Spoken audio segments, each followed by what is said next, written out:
Favourite Lokesh గారు. So first of all ఈ trailers కానివ్వండి, ఈ సినిమా గురించి చర్చలు జరుగుతున్నప్పుడు జగన్ గారిని కలిసారా, ఆయనకు చూపించారా? చూపించలేదా?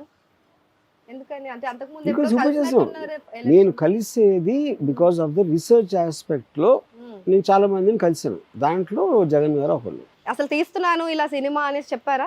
నేను చెప్పాల్సిన అవసరం లేదు, ఎందుకంటే పబ్లిక్ డొమైన్. ఇప్పుడు నేను లక్ష్మీ ఎన్టీఆర్ తీసినప్పుడు చంద్రబాబు నాయుడు చెప్పానా? ఎవరికి చెప్పలా. ఒక పబ్లిక్ డొమైన్లో ఉన్న ఒక సబ్జెక్ట్ మ్యాటర్, ఒక పాపులర్ పర్సన్ గురించి సినిమా తీయడానికి ఎవరి పర్మిషను తీసుకోవాల్సిన అవసరం లేదు. కానీ లోకేష్ గారు చాలా హట్ అయిపోయి ఆయన పిటిషన్ కూడా వేయడం జరిగింది. సో అందుకే ఇంత పెండింగ్ అయ్యి ఇంత డ్రాగ్ అయిపోయి ఇప్పుడు ఎలక్షన్స్ ముందు కరెక్ట్గా రిలీజ్ చేస్తున్నారు. సో ఆయన ఎందుకు ఫీల్ అయ్యారు అనుకుంటున్నారు మీరు? ఆబ్వియస్లీ ఈ సస్పెక్టింగ్ సంథింగ్. ఇప్పుడు ఏదైనా అంటారు దాన్ని, గుమ్మడికాయ దొంగ అంటే భుజాలు తడుముకున్నట్టు